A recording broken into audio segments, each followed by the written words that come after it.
Hello, I'm International Master Andrew Martin, and on this all-new 3-part series for Foxy Openings, I'm going to teach you how to play the modern defence. The modern defence, that's the line where black sets up with g6 and bishop g7 against virtually anything that white does, is an elastic and dynamic way of playing. It is suitable for the club player if you know what you're doing, and the purpose of this DVD series for Foxy Openings is to help you to develop a repertoire using the modern defence. I'm going to split this DVD series down into 3 parts. In the first DVD, I'm going to be covering 2 common and very dangerous white attacking systems. These are the pseudo-Austrian attack, where white sets up with f4, against which I'm going to be recommending the little used but very interesting move e6. And going back to d6, the second line I'm going to be examining is bishop e3, which has become, I think, the most commonly used line for white against the modern defence in 2010. Basically, with bishop e3, white's intentions are very aggressive.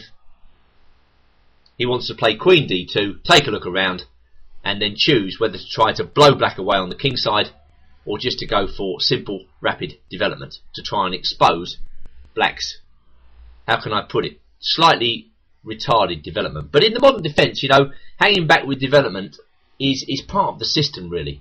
You're kind of waiting to see what white's doing and then you're going to react accordingly. The modern is a very reactive opening in the true hyper-modern spirit. So those are the contents of DVD 1. On DVD 2, I'll be looking at all other white systems that he can adopt using the 1e4 move order, and there are plenty of these.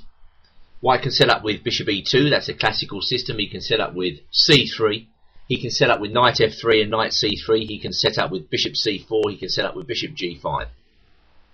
In general, these systems are less used these days than the Austrian attack or bishop e3, but they are no less important. You can't play the modern defence and have very little knowledge of these other systems. So that's DVD 2. And on DVD 3, I'm going to be looking again at a very important idea where white transposes to the queen's pawn with c4 and then knight c3. We call this the Averbach system. Black has many ways to react against the Averbach system. Indeed, Mikhail Botvinnik, you know, back in the 1960s when the modern defence was in its infancy, thought that this way of playing for white was the acid test of the modern defence. Of course, you could transpose into a King's Indian here with knight f6, but I'm going to recommend that black, for the time being, stick with an independent move order and play the aggressive move e5. This is a very interesting system. For a long time, this system has been regarded as perhaps slightly dodgy because of the following line. White takes on e5, takes on d8, and then goes f4. But I'm going to try to show that this line doesn't hold too many terrors for black, and as long as you're patient and you know where to put your pieces, there could be chances later on to exploit the gaping hole on d4, or at least tie white down as a result of this weakness in his position. So that will be DVD 3. Altogether, the 3-part series will add up to a comprehensive repertoire for black in the modern defence, one which I would use, and I've played the modern defence for many years, in competitive games. Alright, well that's about it. It's time to get down to business and move straight on to DVD 1. Well, as mentioned, the first system I'm going to cover is the line where white sets up with the Austrian attack. He goes knight c3, d6 and now f4. I must admit, I've played the modern for years and I still find this possibly the most intimidating system to play against. White sets up a broad 3-pawn centre, and well, white can play this in 2 different ways. He can either play for a direct attack against the black king side, or he can use his centre to cramp the black game. Black has to be accurate against this particular setup. Now, black can do many things. In the old days of the modern, back in the 1960s and 70s, black was quite often setting up with the move c6. and the idea was that after knight f3, black would go bishop g4, the queen may come out to b6, and pressure will be brought to bear against d4 and b2. This doesn't have an especially good reputation these days, this particular system, but I believe it's still playable for black, certainly at club level. However, it's not the system I'm going to recommend. When c6 became slightly unfashionable, black was often setting up with knight c6. Again, the idea of this move is to bombard the white centre, and in particular to put pressure on the d4 square. So that, for instance, if white played knight f3, bishop g4 immediately puts slightly unpleasant pressure on the d4 pawn. When white learned that knight f3 wasn't a particularly good continuation, he then realised that bishop e3 was a much better move, delaying knight f3 for the time being. However, the best move of all, after knight c6, is bishop b5, and it's because of this move that I can't really recommend knight c6 to you.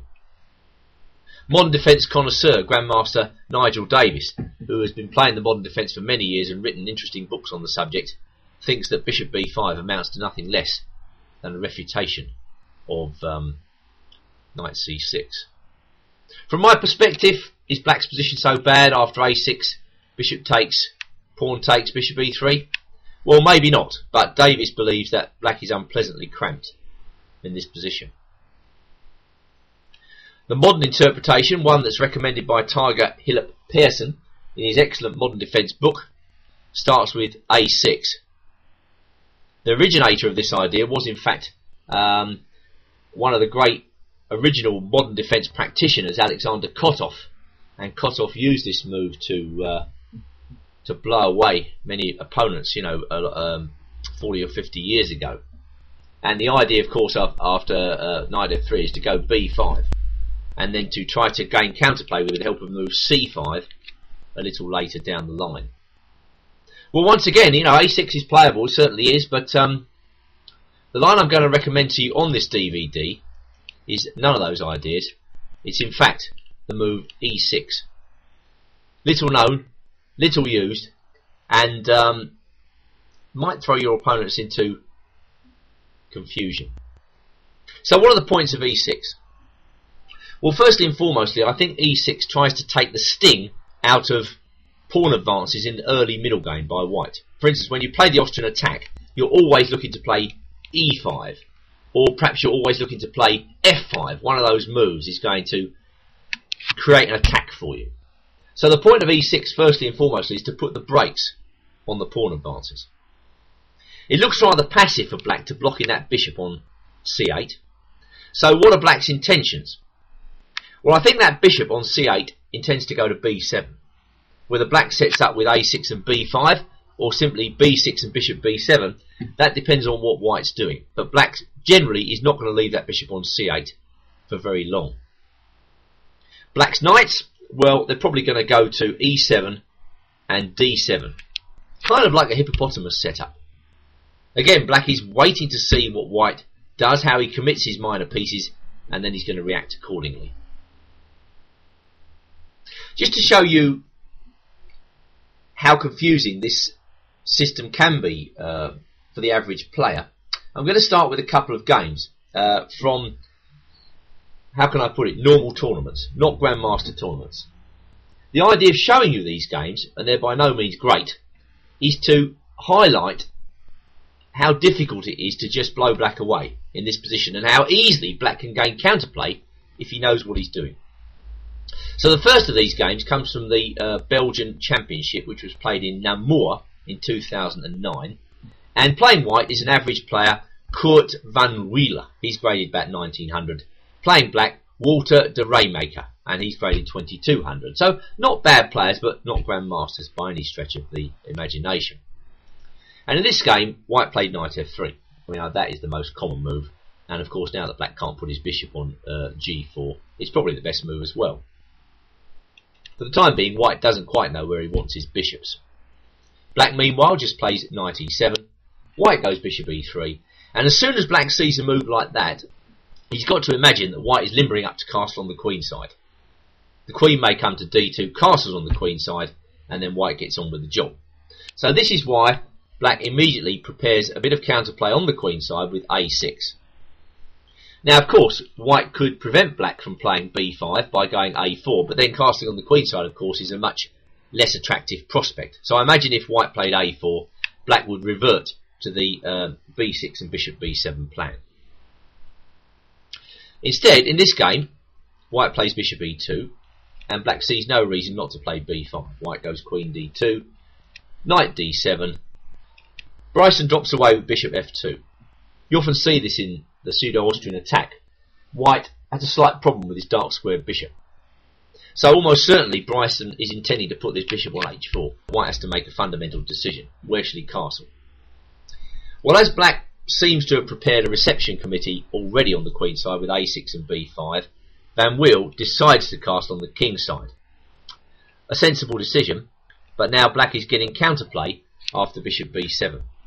And already in this position, I imagine that the average player is starting to feel uncomfortable. Yes, white gains space when he pushes all those pawns up in the opening, but he doesn't do anything for the development of his minor pieces. And now I think perhaps Van Wiel was regretting putting that bishop on e2, because the pawn on e4 is weakened. Black is almost certainly threatening b4 in this position, and white doesn't want to play e5, I think, immediately. I mean, a move like that doesn't really make a very good impression on me in this particular position. For instance, black can go knight f5, that's one good move. Holes are appearing in white's position, and this is exactly what black wants, a premature advance of the white centre pawns. So, Van Wiel loses a tempo with bishop d3, and now black plays knight f6, again putting pressure on the e4 pawn. And this is an uncomfortable move for white, because not only does black threaten b4 in this position, he's also threatening knight g4, which takes away the very valuable dark square bishop from white. Anybody that plays Fianchetto systems with black will know how important this bishop is. So always look out for the opportunity in the modern to get rid of this bishop, because it makes your life a hell of a lot easier. It's much more difficult for white to give checkmate against the black king when he hasn't got a dark square bishop. So for instance, the continuation of this game with white moving forward with e5 and black going knight g4 very much satisfied the Rainmaker, because he's going to get hold of white's dark square bishop, and after that it's much easier to defend his king. You're never going to get mated. It's just a normal game of chess after that, and black will be looking to break up white's centre with the additional benefit of having a dark square bishop in his position. So white went knight d1, black castled. He can always take this bishop. White went c3, and now black went rook c8.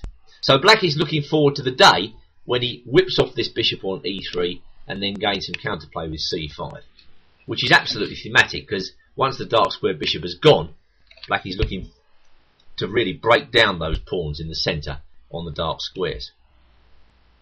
So seeing nothing better, white goes h3, knight takes e3, knight takes e3, and now black goes through with c5.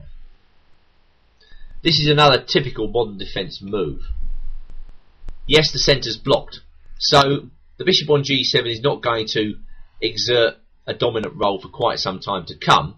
So what white is hoping for is to keep the centre blocked and then to sort of fashion some sort of kingside attack using his knights. c5 very much frustrates those ambitions of a kingside attack, and I think black is putting far too much pressure on the centre here for white to ever entertain hopes of a winning kingside attack. But yet this is exactly what Van Wiel does. He continues to lurch forward with g4. Well, this is the type of move any modern defence player will be delighted to see. It's a complete vindication of black's elastic opening approach. Black is just waiting for a mistake like this, because far from attacking the black king, all white's doing when he plays such a move is to expose his own king. It's a very naive way of playing the position, and Van Wiel immediately regrets this move, as black reacts thematically by opening up the centre. D takes e5, f takes e5, bishop takes f3, rook takes f3, c takes d4, and hey presto, white's game has completely collapsed at a stroke. All the fault of g4. Just going back to g4, d takes e5, well, I'm afraid that the move d takes e5 didn't help. Black would just simply take on f3 in this position and play c4, and the bishop is fatally pinned to the queen. Going back once more to c5, well of course white can do better than g4, but the fact is black is putting quite a bit of pressure on white's centre, and the bishop on g7 will soon start to play. So following the game once more, g4, takes, c takes, queen takes d4, and really this is now suddenly a completely hopeless position for white. This position is disintegrating, and white loses pawn after pawn. Well, there's no coming back from this, so the rest of the game doesn't really require much commentary. Black is, 3 pawns up for nothing. White doesn't really have any attack whatsoever, and now black moves in with accurate queen c1 check, king to g2, and now rook takes c2. A deflection. The queen is overloaded. The white queen, she can't simultaneously take the black rook and protect e3. So not a great game, but a good way to start our investigation, and a good example of how black can dismantle premature pawn advances by white. Well, this second game is another good example of a game between average players. It comes from the Leverkusen Championship, played in Germany in 2009, between Felix Buchkramer and Oliver Kneist. The white players only graded 2000, the black player 2213. But these are the types of opponents that you're going to face in your own games. So it's useful to see games played at this level. Obviously a bit later on this DVD I'm going to be showing you Grandmaster examples, but for the time being let's examine the game Buchkramer versus Kneist, where white set up with bishop e3. And now black played knight d7. Well, obviously there's some latitude in black's position for the way to set up. We've seen that a6 is a decent move. I imagine b6 is also playable. This time black plays knight d7. And white voluntarily goes a4. Well, if I was white, I would be a bit keener to develop my pieces here, and perhaps queen d2 is a more critical move. After that, I'm pretty sure black should go a6. And if white castles on the queen side, black should play b5. There are no real weaknesses in the black camp to attack as yet, and black is getting his counterplay together. So white decides to play a4, which is a committal move all on its own, and black sets up with a6, queen d2, and now b6. Slightly slower approach, but well, white's not going to cast on the queen side anymore, so black is justified in setting up in this manner. And after bishop e2, black plays bishop b7. It is important where white puts his minor pieces in this position. For instance here, where black is so obviously going to play bishop b7 and pressurise e4, why not bishop d3? That seems to me to be a more sensible way to set up with white. I'm presuming that white didn't do this because of the move c5. And I won't say this calls white's opening into question, but it does rather highlight the fact that the bishop on d3 has blocked the d file. So black is gaining counterplay against the d4 pawn. I mean, of course, after bishop d3, black could also go bishop b7 and then just follow up with a quick c5. So white in the game went bishop e2, bishop b7 and he castles. So very similar to the last game, and now black goes knight f6. This time comes queen d3. Another uncomfortable, ungainly looking move, but white doesn't like e5 just yet, because he understands that after e5 black is just going to go knight g4 again and nab that dark squared bishop. He sees no prospect of playing f5 yet, because black has got several pieces covering the f5 square. And so without those moves, it's hard. It's hard for white to get his pawns in the centre going, and thus justify his whole opening setup. So to the game, and queen d3, well, at least that gives the bishop a retreat. In the event of knight g4, white can play bishop to d2. So black plays in the centre with c5. Rook a d1. And now move, again, I think black should be looking out for when he plays this system, c4. This is a good move, and it trades a wing pawn, if you like, for a centre pawn. For instance, white must take this pawn, I think, in order to retain material equality, and then at a stroke, black has destroyed the white centre, and he's secured a nice outpost in the centre for his pieces. Yes, white can knock the bishop off the e4 square immediately, but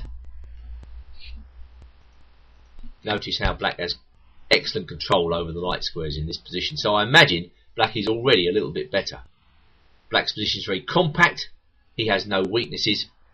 And meanwhile, white's pawns on f4, d4 and a4 are looking a bit fragile. So queen d3 was played. Black played h6, nudging the knight back, and now black castles in safety. So an excellent position for black from the opening. And I imagine black is a little bit better here, simply because white has overextended his pawns. Well, Buchkramer continued to push pawns with c4. Bishop c6 attacking the pawn on a4. White defends with b3, and now rook b8. With no pawn break available for white, black sensibly prepares to play b5.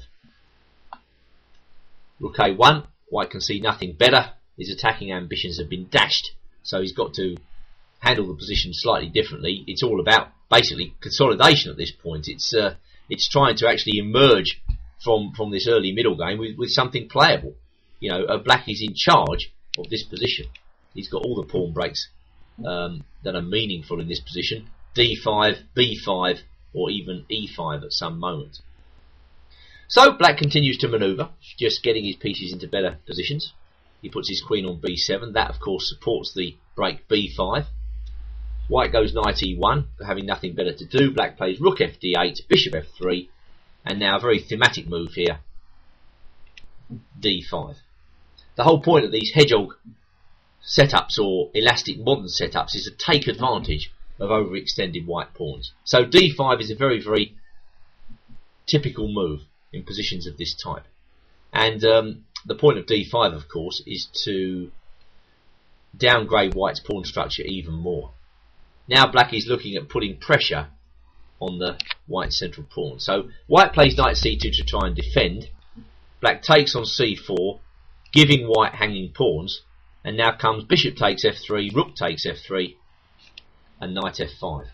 Once again, the white pawns, it should be noted, are not strengths in this position. They're weaknesses that have to be defended. So a very good way of playing by black. Bishop f2. Usually the player with hanging pawns should be looking to advance the pawns, to dissolve them at some point, and to try and get rid of the weaknesses. When you're playing against hanging pawns, exchanges of pieces tend to favour you, and well, in this position black's exchanged off two pairs of minor pieces. He's left white with a very bad bishop, and the white rooks look very disjointed. So all in all, white has got a very uncomfortable position here, and well, he suddenly finds that black is raining down on the d4 pawn, and it's hard to find counterplay against the simple plan of knight takes d4. White has been outplayed, so he tries rook b2. Black snaffles the pawn on a4, very good move. Rook b4, queen d7, and now white is down to d5. Of course, this is a desperate looking move. The point of it is that when black takes on d5, white's taking on b6. But I think really there's no coming back from d takes c4. If queen takes d7, rook takes d7, black is a solid 2 pawns up. And when white takes on c4, rook to c8. Queen e4, and now a very simple move, queen c6, and that move is completely decisive. It's an unusually decisive move because you wouldn't expect a quiet queen move to finish things off, but the queen is overloaded on e4. She can't defend all the sensitive points. If she takes on c6, we get a simple fork after rook takes c6. So another very good and thematic example of black dismantling white's ambitions in the opening and making the whole setup with f4 look very, very ungainly. Not the world's greatest game, but it serves our purpose admirably.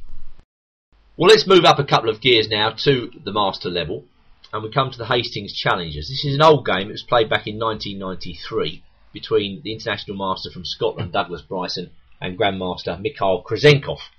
And this was probably a game that Krasenkov wanted to win. I mean, he knows that Bryson's a very strong player, but Krasenkov is a top Grandmaster, and you know, even with black, he would want to beat such an opponent. So I think I'm suggesting that the black setup is admirably suited to the higher rated player who wants to beat a lower rated opponent. There's plenty of chances for white to go wrong in setting up in the opening phase. We've seen that already. And so black is happy to play in this slightly cagey manner in the opening, just awaiting events and encouraging white to make a mistake. Well, Bryson was always a very aggressive player, so he develops in the most attacking manner. I mean, he puts his bishop on e3, he plays his queen up to d2, and then he castles on the queen side. And perhaps it's slightly surprising to see Kuzenkov developing with b6 and bishop b7. I've been talking about lines where black plays a6 and b5. They are indeed playable. But here, black shows another way of playing. He simply develops his pieces. He plays knight d7. So black perhaps is thinking about putting pressure on the white centre via moves like knight f6 or c5, which will have to be well timed, of course, because when you play c5 you're opening up the position. So you've got to be careful that when you play c5 you're not playing into white's hands. Knight d7 just develops, awaits events. And seeing potential pressure coming against e4, Bryson sets up with bishop d3. Alright, so white seems to have developed nicely, and now what he's looking for really is to continue his attack. And the way Bryson will do this, I think, is to advance his pawns on the king side. Left to his own devices, white is going to just play moves like g4, h4 and get on with the job. So this is why black intercepts that by playing knight f6. And white plays h3. So white already is exhibiting a slight slowdown in his attack when he plays h3. But at least that has the merit of both preparing g4 and stopping the black knight from coming to g4. So black castles. And now I think probably white should just go g4. When a very unclear situation arises when black plays d5. White would go e5 and now black sticks his knight in on e4. This is extremely unclear. Instead, in the game, Bryson plays rook he1 and now black plays with c5. I think black can do this for two reasons. Number one, white's put his bishop on d3, which blocks the d file. And number two, with rook he1, white has more or less recognised that he's not going to win the game with a direct kingside attack immediately, and so he's intending to play in the centre. Therefore, black can take advantage of this slight loss of time by attacking with c5. And with c5, black is, of course, gaining some counterplay, and try and cause some problems as a result. But now Kuzenkov comes in with a well-timed move, our old friend c4. And the point of this move, of course, is that when white takes this, black gets the chance to smash up white's centre, with bishop takes e4, knight takes e4, rook takes e4, and then d5. I don't think black is better in this position, but I do think that he has emerged from the opening with no particular difficulty. White will have some slight weaknesses on the light squares coming up, and I think actually the white king is slightly weaker than black's king in this position. So therefore, Bryson plays bishop f1. b5. Alright, well, now it's a question of getting the counterplay together. Black sees very keenly that knight takes b5 will be answered by knight takes e4. So white hits with e5. And now black again plays very sharply here with knight h5. The point is that white can't play g4 just yet because the knight on f3 is hanging. And if knight takes b5, as happened in the game, Kuzenkov continued with a very interesting move here. Bishop takes f3, g takes f3, and now d5. So the nature of the position has changed dramatically over the past couple of moves. Yes, white has won a pawn, but it's a fairly useless pawn. There are open lines on the queen side which black can use, notably the b file. I mean, it doesn't take much imagination to stick some major pieces on the b file. And moreover, I think black's got a beautiful square for the knight on f5, and the knight on h5 is also looking good. So white has all the problems in this position, and black will have a lot of fun. Bryson puts his knight on d6, and the bishop comes to h3. Bishop e3, queen b6. h4, more to get the bishop on f1 going than anything else. And now knight f5. Typical decision of the strong player, just exchanging off white's best placed piece. Well, I mean, white's got no choice here. He's got to take this knight. Black recaptures with the e-pawn. And white is left with this really horrible light square bishop. And no way to get rid of it. Again, you know, the extra pawn is useless. Black is very much in the ascendancy in this position. Not only does he have strategical advantages, he also has the attack. And these two factors combined mean that white's task in holding this position is very uncomfortable. Bryson went rook e2, rook fb8, queen c3. I mean, I suppose white could play a move like c3 in this position, but again, that just leaves black in full command after a5.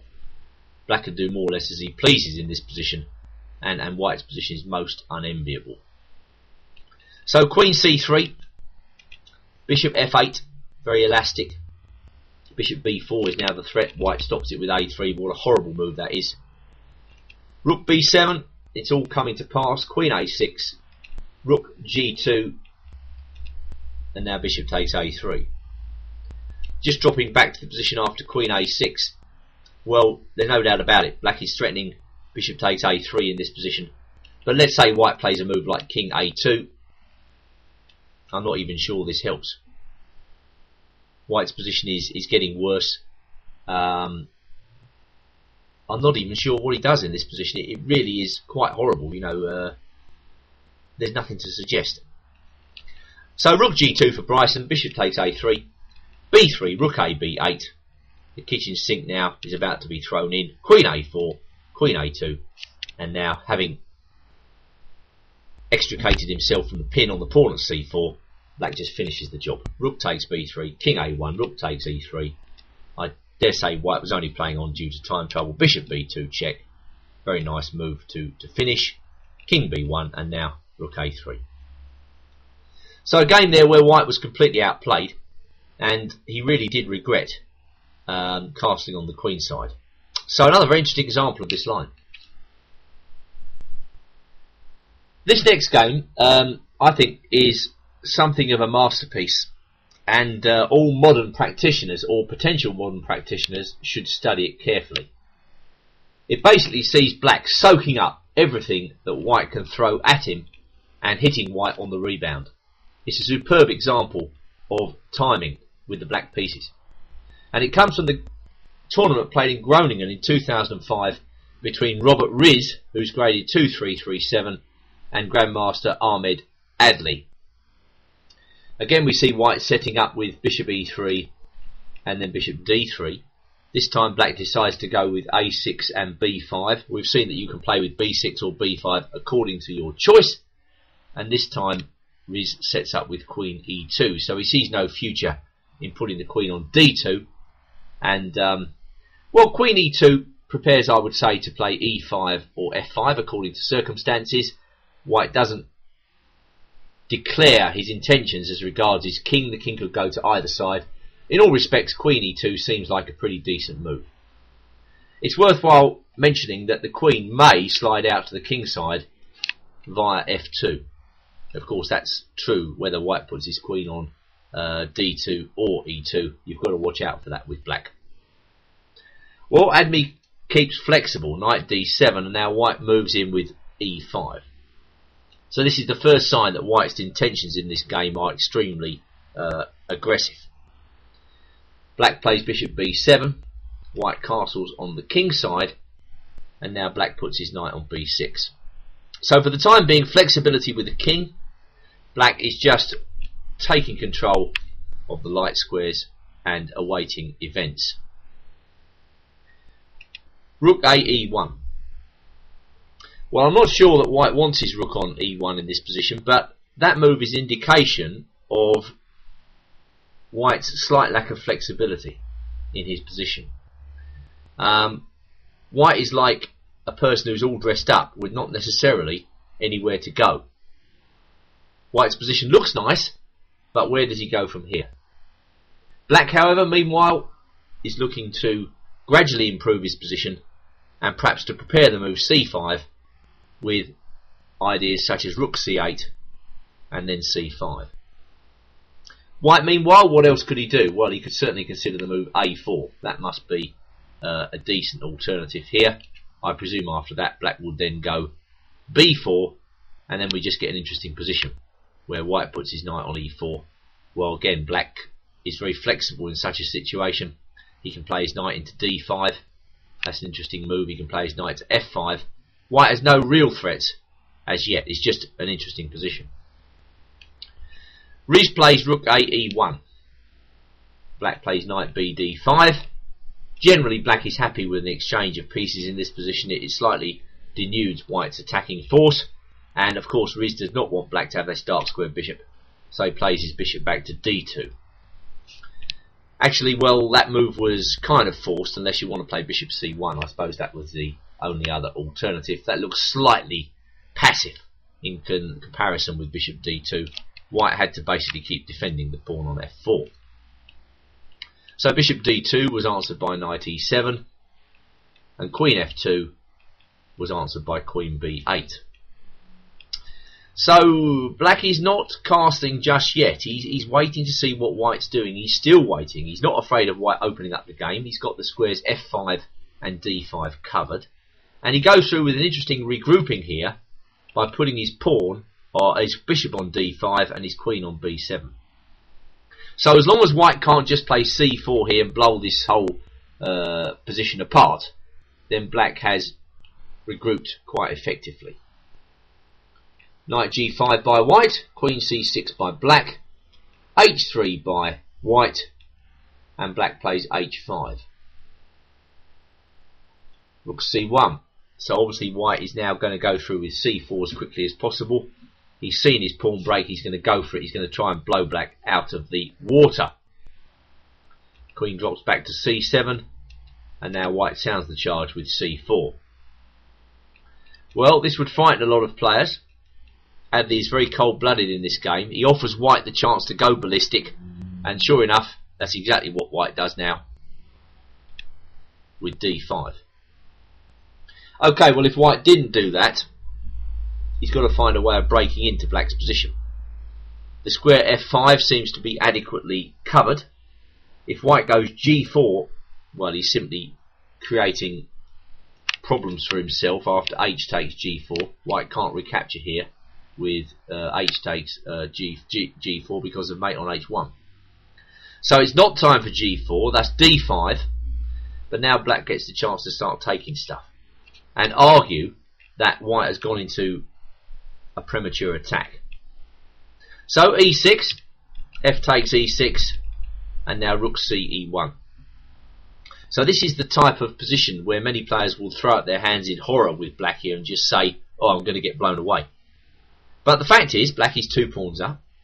You've got to remain calm in such situations and emphasise the positive aspects of your position. Thus d takes c4 was played. After bishop takes c4, Adley played bishop d5, and after bishop d5, he took with the e-pawn. Again, a very cold-blooded decision. Knight e6 was answered by bishop f6, and queen g3 by king f7. f5. White spares no expense in opening up the black king. White's arguing he's got 2 rooks in the game. Black's rooks have not yet moved. This gives him the opportunity, he thinks, to blow black away. Adley thinks differently and just, again, very calmly plays his king to g7, and white plays queen d3. Well, this is the first position where black can think about recuperation. I mean, to date he's just been taking things off and hoping for the best, it seems to me. Rook h e8. Offering back the pawn on d5 in order to exchange a few pieces, and this is exactly what Adley does now. He takes on g5, he takes on e1, and then he plays his rook to e8. So very cold-blooded. White's got no checks to speak of, and really if he takes on e8 white, queen takes e8, the attack is over. Rook f1 was answered by queen b5, again offering exchanges in the middle of an attack. White still doesn't have any checks, but black is moving on to the counter-attack smoothly here after queen c5 and rook e4. An absolutely classic example of a white attack rebounding in his face and black calmly taking over the reins with accurate counter-attacking moves. After queen e5 check, king g1, c5, black was well on top, and he now threatens queen d4 check with further simplifications. Black is 2 pawns up in this position, so exchanging the pieces off seems the simplest course. So white goes queen a5. Decentralisation. Queen g3, hitting the bishop on g5. White thinks he sees an opportunity with queen c7 check, but no. Adley has it all prepared, and he plays the brilliant interpolation here, rook e7.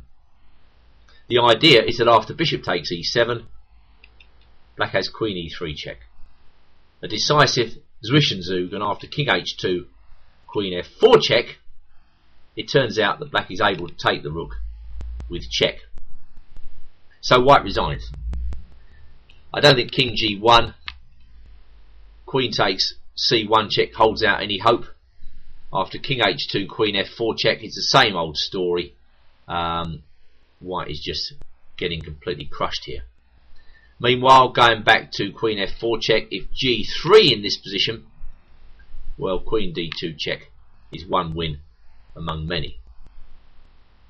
So another excellent example there of the defensive potential of modern defence positions. It seems as though black can be cracked open, but in fact his position is much more resilient than appears at first sight. In this game, Adley took everything on offer and then coolly defended the position out, eventually winning the game with the help of an excellently timed counter-attack. I mentioned earlier that white could transfer his queen to the king's side sometimes against the system we are employing, and in the following game this is precisely what he does, although with accurate countermeasures black is able to diffuse the whole idea. So my next game is from the Metz Open in 2008 between Albin Dal Borgo and Nenad Sulava, who's graded 2479. This time white opened with d4, but we quickly got the Austrian attack with our favoured e6. White played knight f3, and this time black played the immediate a6, which is obviously another way to interpret the system. I suppose black is claiming some sort of independence with his knights. He doesn't yet declare where he wants to put his knights. Knight e7 is by far the normal move, but as we'll see, Sulava has perhaps a different idea in mind, as after bishop d3, b5, bishop e3, he develops his knight to c6. This is obviously another way to play the position. Clearly black isn't afraid of white playing d5 here. He's probably going to play knight b4 in response, trying to take advantage of the position of the white bishop on d3. So rather than commit himself to any sort of central pawn advance immediately, white decides to castle, and now black puts his knight on e7. Mainly to put the brakes on f5 as much as anything else. I would say that is the main idea behind putting the knight on e7 at this point, or indeed on move 5. So white plays a4, b4, knight e2, and black decides now to commit himself and castle. In the opening of this game, it's my impression that white can't really decide how to play this position. Is he going to play on the queen side? Is he going to play on the king side? What actually is he doing? So he decides first of all to try and gain space on the queen side by playing c4. Black takes that off, and of course one effect of this idea is to open up the b file, possibly for use with the black rook, possibly not. But anyway, black decides to play a5, and we'll soon see why Sulava plays that. His intention is to play bishop a6 and get rid of his bad bishop. The exchange achieves several objectives. Firstly, it frees up the queen side. Now black is getting definite purchase on the b file. He's getting ready to use that file with the help of moves such as queen d7 and rook b8. That's a possibility. Secondly, white's a pawn is rather weak. Now that the light square bishops have been exchanged, this pawn to a certain degree will need defending, I think, and the rook on a1 is not really a defensive piece as such. White is struggling to bring this now into effective play. And finally, black's relieving any cramp that he might have had with bishop a6, just freeing up his major pieces for action. Well, white, as I say, is caught in two minds here. He plays his queen out to h4, and you would think that queen h4 was connected with a plan something like f5, bishop h6, and then knight g5. But after queen d7, black is very well poised to meet f5 immediately. So white decides to play the rather caveman-like g4. Now, if he'd gone f5 straight away, I'm pretty sure black would have just simply taken this off. And if bishop h6, I think, you know, black has plenty of ways to defend himself. I mean, one way to defend is simply to go f6, just to keep the knight out of g5. And now, where is white's attack? I don't see white's attack anymore. He can take on g7, we just take back. There's no real way to prosecute this attack. Meanwhile, black is getting ready for counterplay on the b file with rook b6, and he's a pawn up. So going back to the game then, white plays this g4 move, and black puts the brakes on very thematically by playing f5. This also reminds white about the absence of a light square bishop in this position, as immediate pressure is brought to bear against e4. So white takes to try and open up a file, and black recaptures with the e-pawn, and white pushes it with e5. The net effect of this move is to establish a strong passed pawn on e5, but at the same time, white's bishop on e3 is now starting to look rather poor. So, logically, white tries to reactivate this bishop. Black brings his knight to the blockading square e6, or at least tries to do so, and after bishop a3, black just settled with a sensible move, rook e8. Rook fb1 was played. Well, what else is there? Let's see. Is knight g5 an effective move here? Hardly. I think black just gets rid of the knight with h6, and I'm not too sure what this knight g5 move has actually achieved. Note that the rook on a6 is very useful defensively here, monitoring g6. So it's one of those positions, you know, white's got this asset on e5, but no real way to advance it any further. Meanwhile, once the black knight gets to e6, that's a superb blockading square. And, yeah, where's white going? Only black can seem to make progress from such a position. So white plays rook fb1, black plays knight c8, bishop c5, and now bishop f8. A somewhat paradoxical exchange here, but quite a good one for black nevertheless. Rook b5 was answered by knight b6. That move may threaten knight takes a4, so white moves in with knight g5. He's hoping that this is going to cause a distraction for black, and certainly knight takes a4, rook takes a4, queen takes b5, queen takes h7 mate is not what black wants to happen. So Sulava plays a sensible move here, queen g7, and he's going to get rid of that knight on g5 with h6, after which the knight will find the promised land on e6. That's exactly what happens. Knight c1, h6, knight f3, and now black brings his knight to e6. Knight d3. Alright, well, it might seem as though the two players are duelling in an equal position here, but black's next move demonstrates that perhaps black's position holds slightly more promise than white's. g5 puts the question to the white queen, opens up possibilities for black on the king side. Who would have thought that black would have the possibilities here? But of course, this is all thanks to black's superbly posted pieces, the knight on e6 and the queen on g7. So, still harbouring some hope of an attack, white takes and keeps his queen on h5, but black's knight hops into a delightful outpost here on c4 now, and well, already this position is starting to look rather uncomfortable for white. So, king goes to h1, black plays g4, rook g1, and now the knight comes to e3.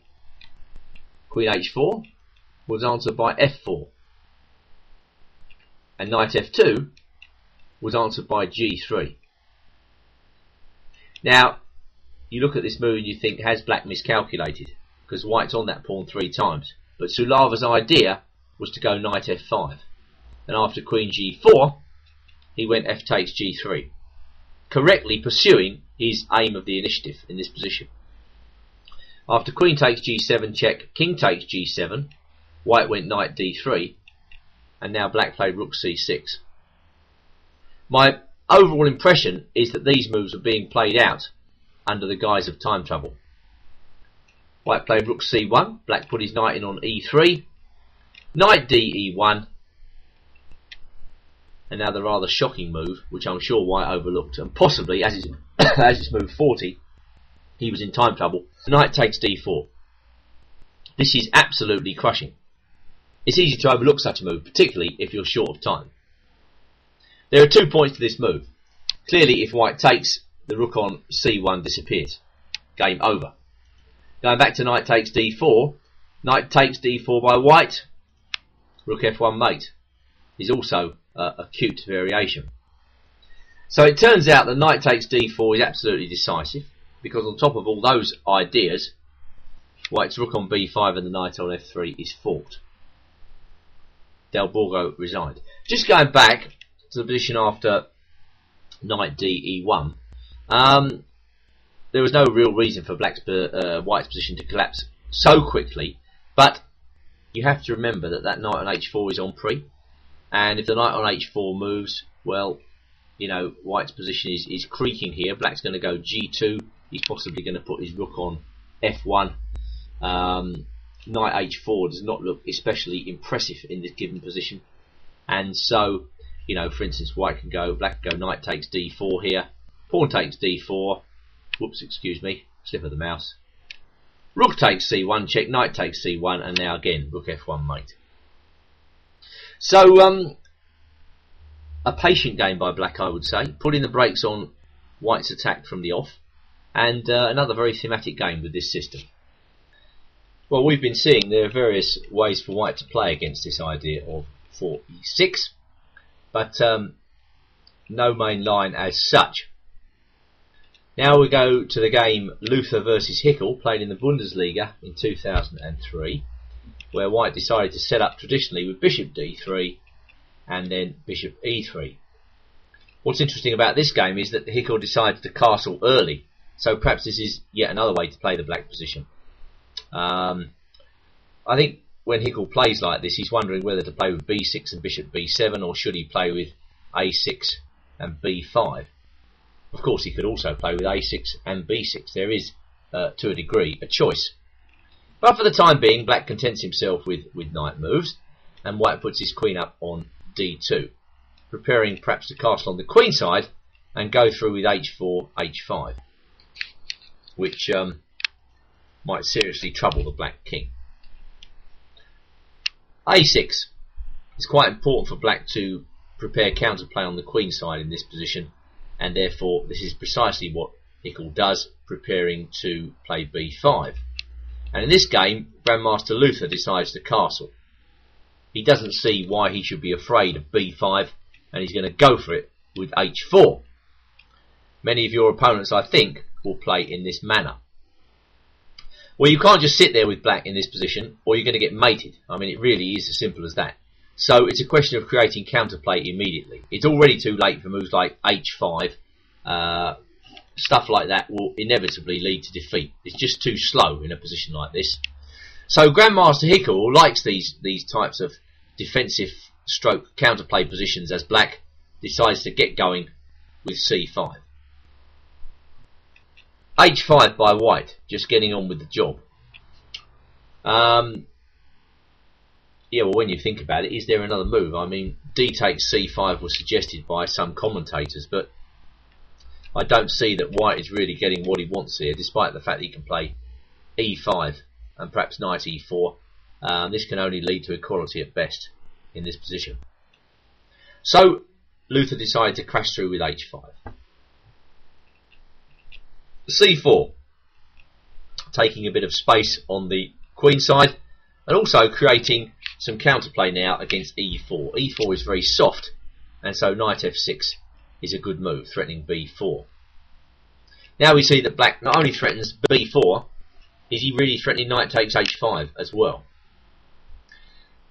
White calls Black's bluff with e5, and Hickel decides not to take the pawn, playing instead knight fd5. This, to my mind, is a very sensible decision from Black's perspective.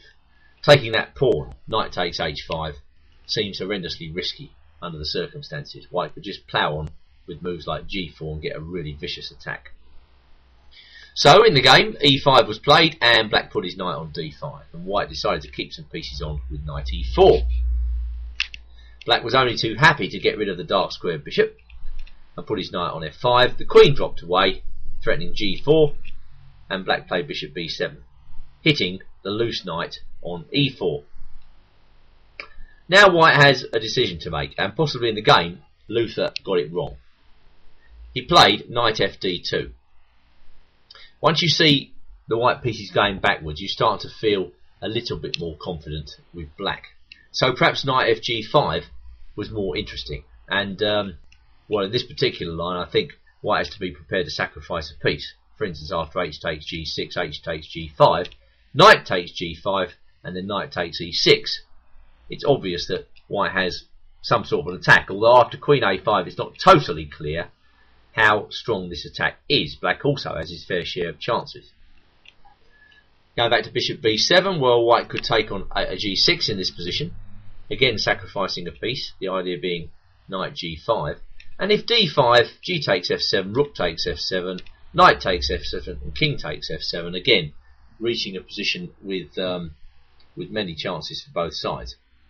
Again, I'm not sure how to call this position, it just looks incredibly unclear to me. So Luther had plenty to think about at the board, and I suppose this is thematic for the whole black system. Black's trying to create as many problems and as sharp a position as he can, and give white as many chances as he can to go wrong. Even the strongest players go wrong sometimes when they're confronted with a lot of choice. Anyway, after knight fd2, Quickel proceeded to go queen b6. That attacks the d4 pawn and creates counterplay. White protected his pawn, bishop takes e4, knight takes e4, and now the point of the last move by black, b4. Speed is of the essence in this position, and black must waste no time at all opening up the game quickly before he gets demolished himself on the king side. So after g4 by white, Luther is getting in on the fun. Black took on c3, knight takes c3, and now rook a b8, threatening mate. White defended with rook d2, and now a very interesting move here, sacrificing a piece, d takes e5, and it turns out that after this move, white's attack grinds to a halt.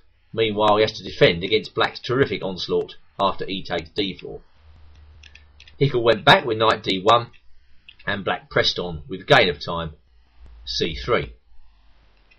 Rook c2, e takes f5.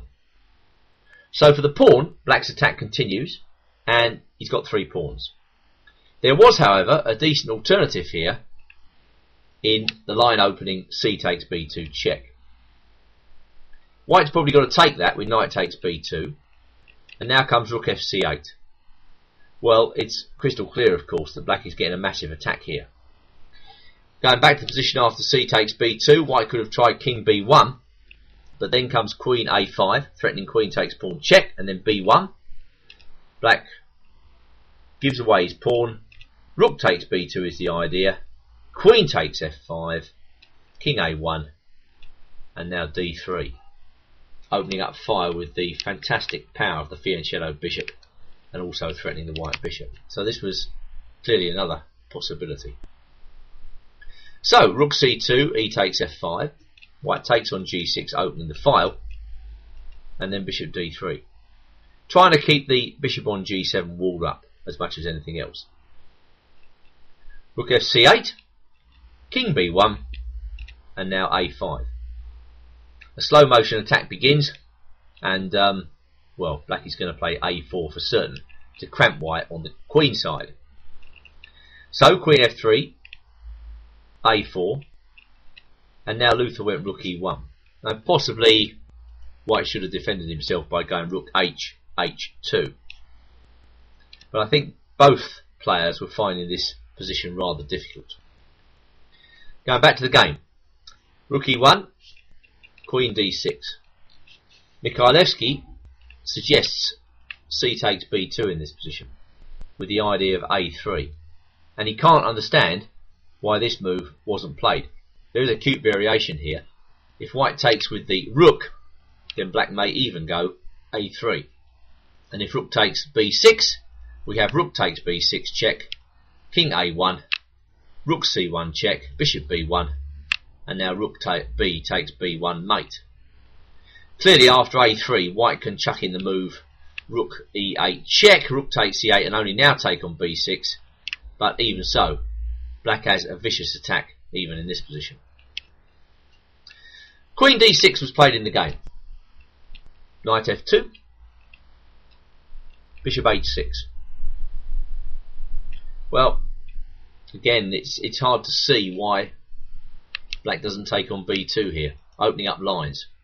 If rook takes b2, rook takes b2, and now c takes b2, when black is threatening queen c7 and then queen c1 mate. Bishop h6 therefore in the game, rook e5, rook takes b2 check. Finally off come the rooks, and now bishop came back to c2. Queen c7 was played, attacking the bishop, queen e2 defending, and now bishop takes f4. Well, rook e8 check. Black took. Well, perhaps this wasn't necessary. I mean, king g7 was also playable. White could take on c8 and play a move like knight d3, hoping to blockade. But now bishop e3 shows who's boss. Black's threatening a3 here with a full court press. So white's probably got to take this pawn on b2. And then we go a3. And with 4 pawns for a piece and white's king open to the 4 wins, this should be good enough to win the game for black. Although, of course, white can put up some resistance. So rook e8, anyway, rook takes e8, queen takes e8, king g7, knight d3, a3, oh dear, queen a4, queen c3 by black, knight takes f4, queen e1 check, bishop d1, queen e4 check, and white resigned, as his knight is dropping off on f4. For instance, he can play queen c2, queen takes f4, but white scarcely has any defence in this position against a simple advance of the black g-pawn. So another one of those games which is very difficult throughout, and perhaps that's the overall impression I gain from this system with e6. Black creates a tense and difficult position right from the off, with very little existing theory. White is invited to place his pieces more or less as he pleases. But note, the move f4 has never really been able to be used in a true aggressive manner against this move e6. It seems that somehow the move e6 robs the move f4 of a certain vitality. We'll see one more game with this system, then it's time to move on. Well, my final game, which I'm going to use as an example of this system, comes from the Kaupthing Open, which I assume was played in Denmark in 2007 between Grandmasters Antoaneta Stefanova and Vadim Malakatko, who's graded 2590. My strong impression is that, once again, this is a system for black which one can use to play for the win. Nothing is clear right from the outset.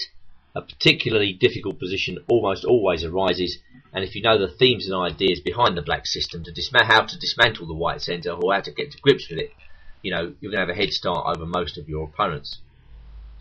Well, for the time being, black just plays a6, and I suppose the first point of this idea is that if white tries to restrict black on the queen side, then b6 is a good move, and black will look to gain counterplay a little later on with a well-timed c5. White's got to be a little bit careful how he organises his play in this position. You know, a4 is very committal, and more or less prevents white from castling on the queen side, whereas a6 doesn't commit black to so much. We know he's going to play on the queen side somehow, but will it be with b6 or b5? We don't know. And you know, maybe at certain moments, you know, black could also consider castling on the queen side. He's got enough flexibility within his position to be able to do that. Of course, more times than not, he will castle kingside, and that's precisely what happens in this game. But sometimes it's useful to have those options.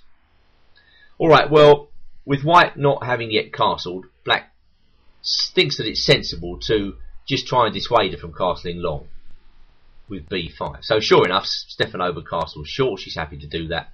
and now the knight comes to b6. And as in a previous example, black is looking here, I think, at the central light squares to begin with. If he could somehow entice the white e-pawn forward, then squares start to appear for occupation in the centre. So Stefanova doesn't want to commit her pawns just yet, and she moves a queen to a useful square on e1, where it can possibly come out to h4 as and when necessary.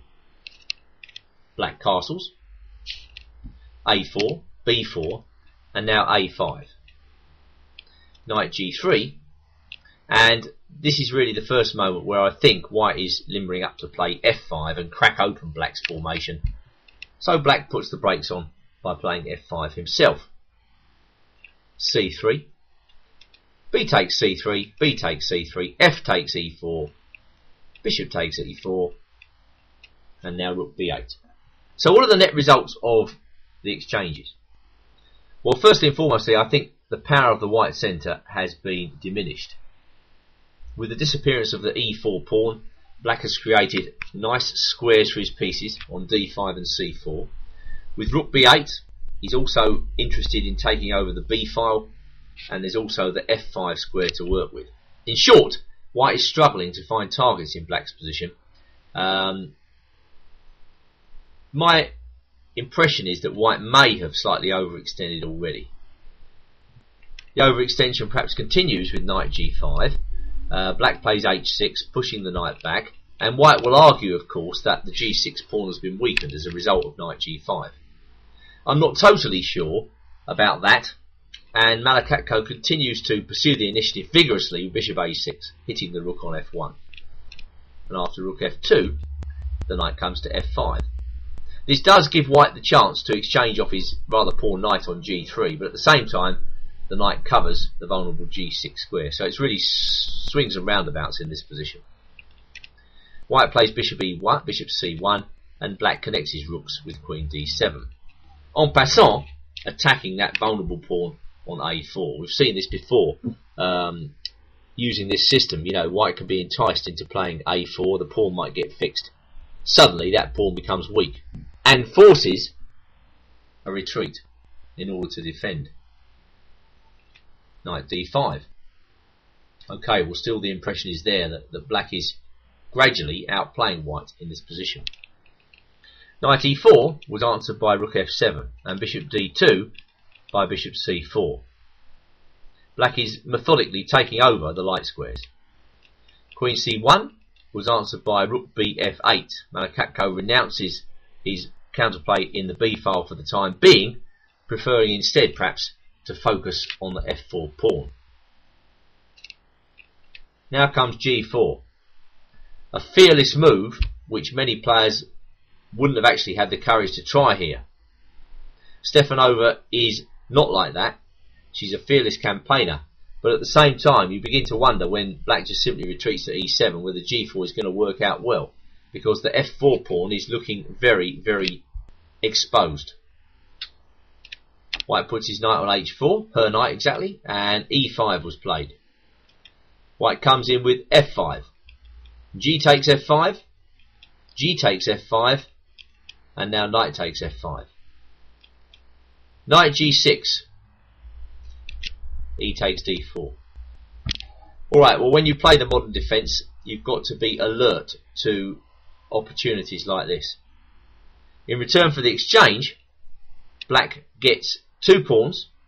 She gets to smash up the white centre once and for all, and she also gets very, very strong dark squared play.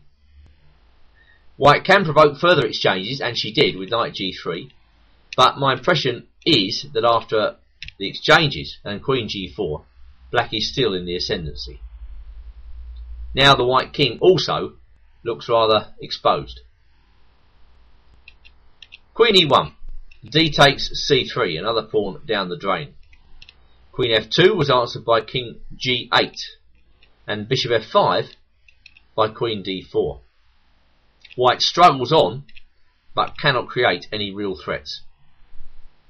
Bishop e1 is an unfortunate necessity, and was answered by knight b4.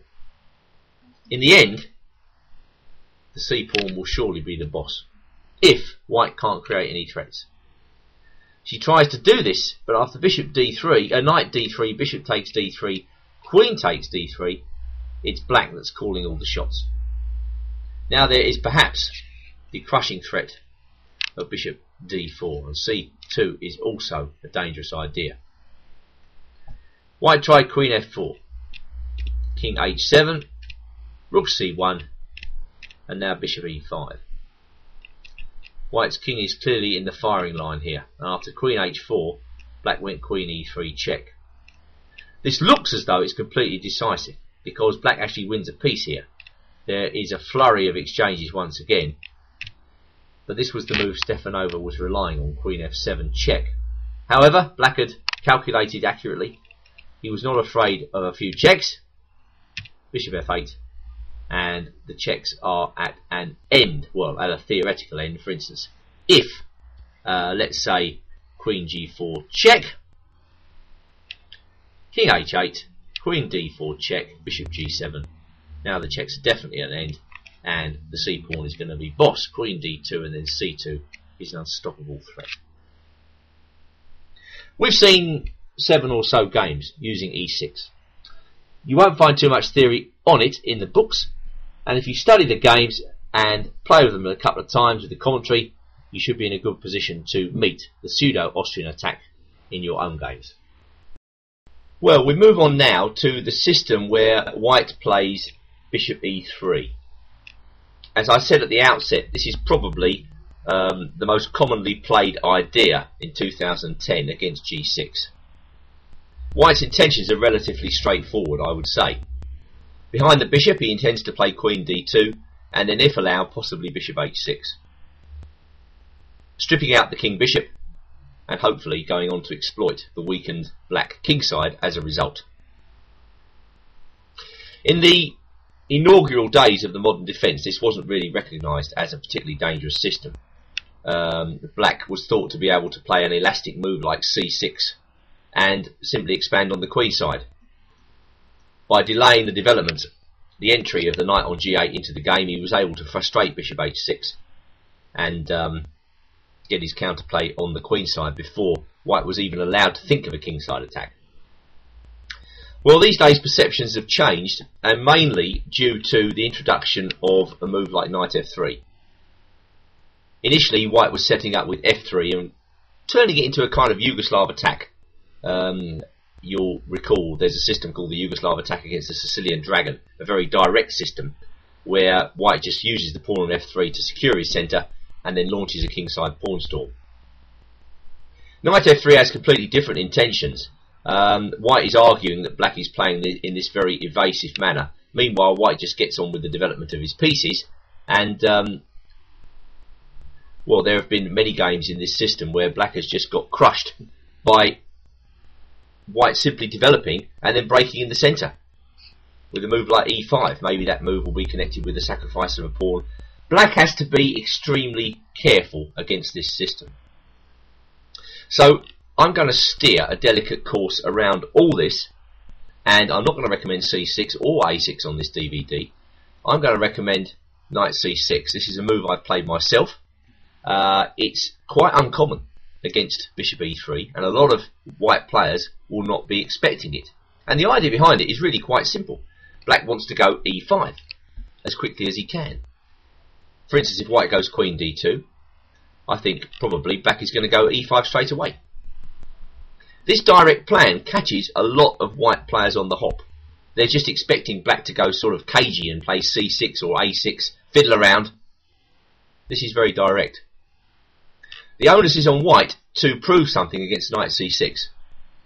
You will certainly have the element of surprise on your side, and knight c6 is not a bad move at all. And to prove this, I've chosen a selection of interesting games for you.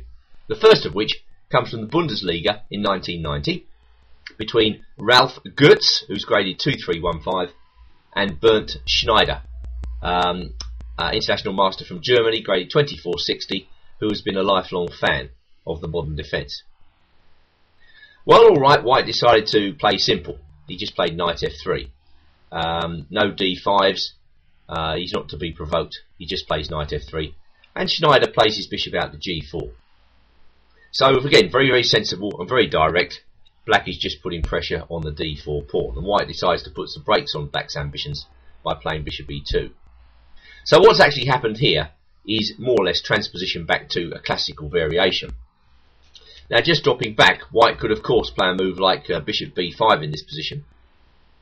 a6, bishop takes c6, b takes c6, and maybe h3. After that, black can get counterplayed by either retreating his bishop to d7, that's played by Kotov, or taking on f3, and then playing the interesting move here, queen to b8. Should white cast on the queen side, black can play a move like queen b4. And as you can see, black is getting some interesting chances. In practice, white often decides to play bishop e2, and now black just gets on with development. Knight f6. Nothing cagey about this system, black is just developing his pieces. White settles for what he thinks is a small edge. Black is happy to chop the knight and then go through with a straightforward e5. So this is a sensible way to play the position, and thematic. There's no kingside attack now to be seen for white. He's got to play the position in a different way. And not all opponents are ready to make this mental shift. When they play bishop e3, they're limbering up for a big attack. This is no big attack type of game. This is a more positional struggle. Goetz played knight e2, hoping to make something of the two bishops. But I ask you, could you honestly say that that bishop on f3, which is the piece black doesn't possess, is a better piece potentially than either of the black knights? I'm not so sure. I mean, maybe if white wanted to preserve that bishop, he could take on e5 here, knight takes e5, and then play bishop e2.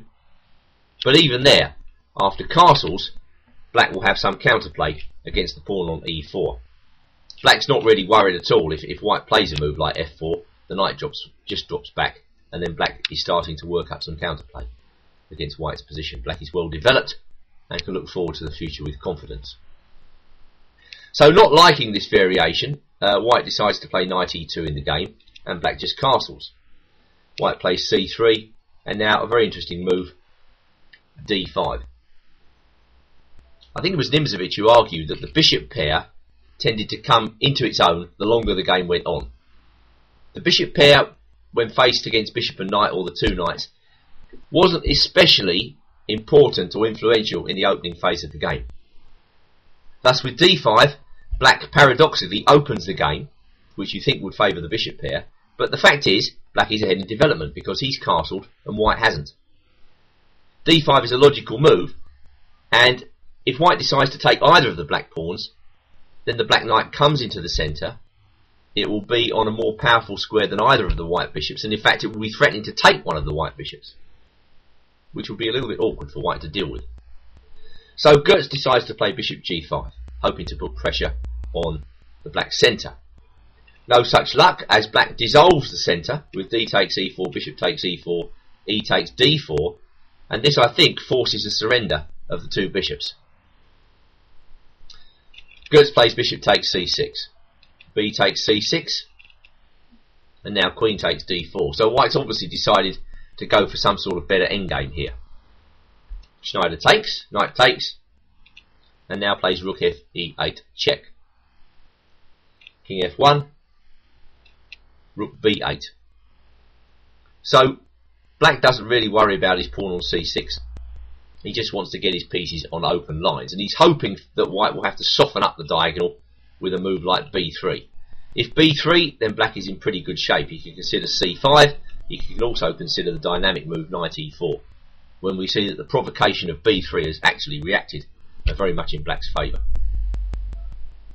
So that's perhaps why Goetz just chops off this knight, very simplistic approach, and plays knight b3. He thinks the endgame is slightly better for him because of his better pawn structure.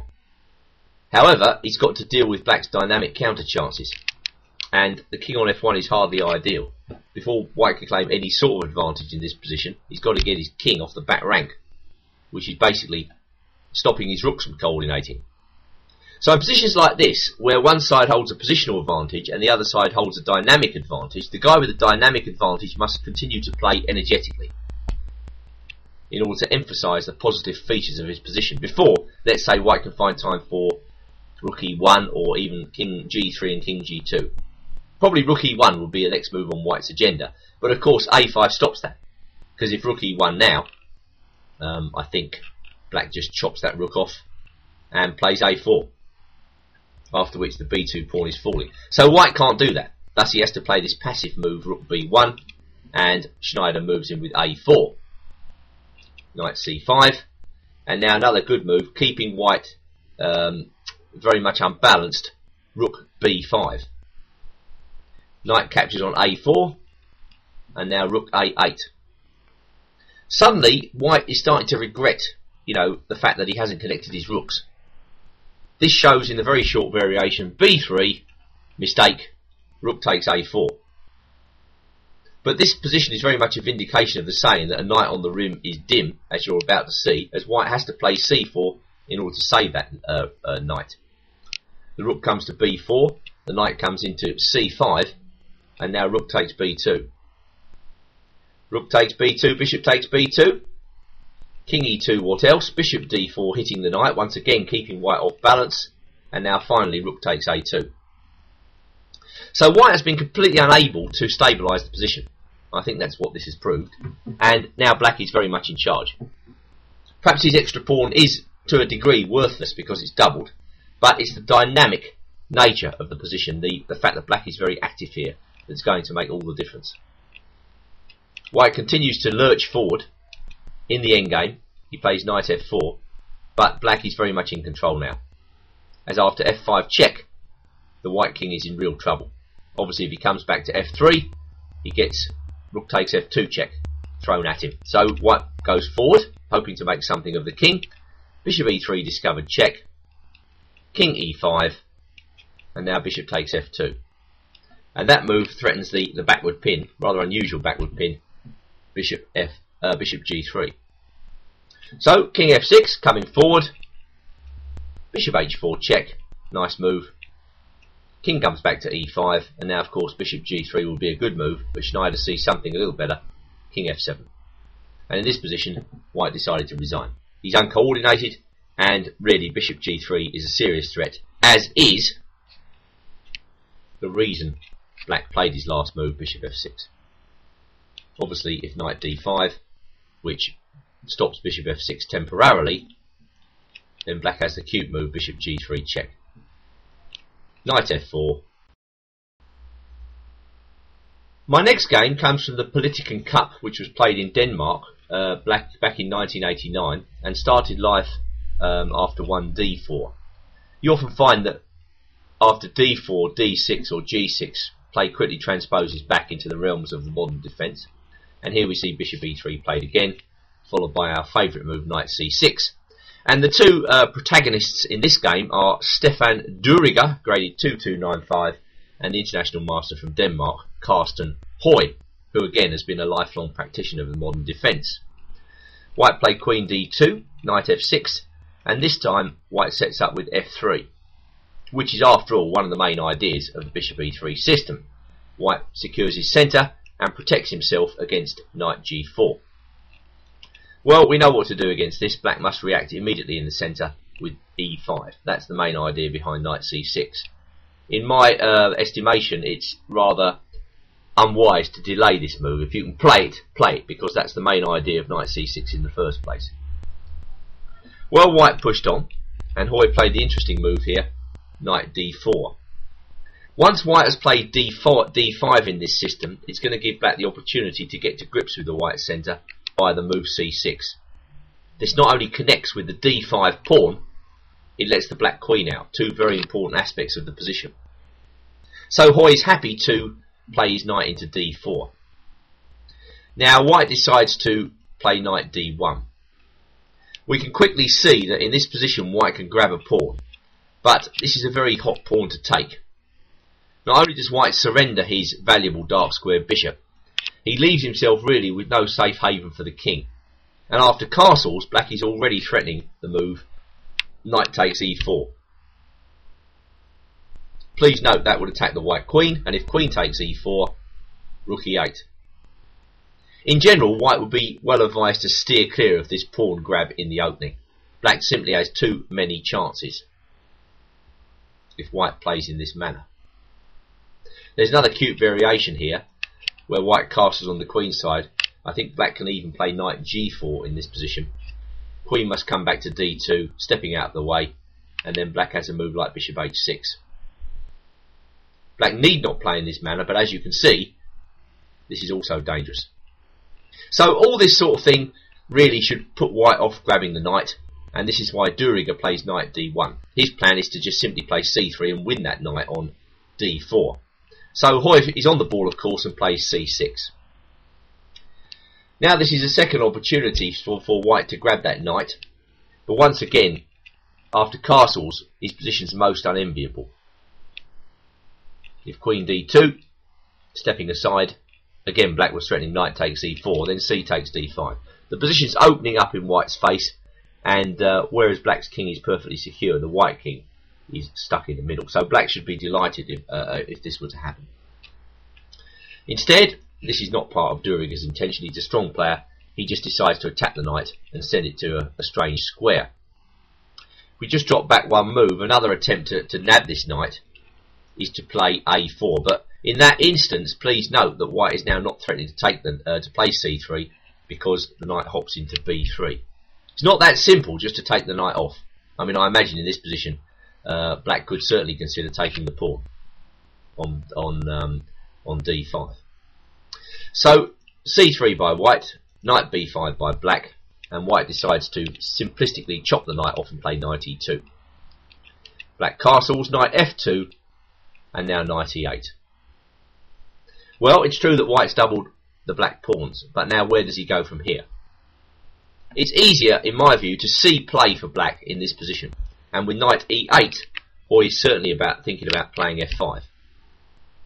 Should white well, white's got to make a basic decision here where he castles. If he castles short, f5 is going to give black an interesting attack. If, as in the game, he castles long, f5 is a different ball game this time. Black's just putting pressure on the pawn at e4, tying white down as a result, and maybe thinking about queenside attack now with moves like queen c7 and b4. f5's a good move, I think, by Hoy. It's forcing white to think about his central pawn. What white would like to do in this position is to play some sort of kingside attack. f5 has stopped g4 though, or at the very least dissuaded it, and h4, h5 does not look especially effective.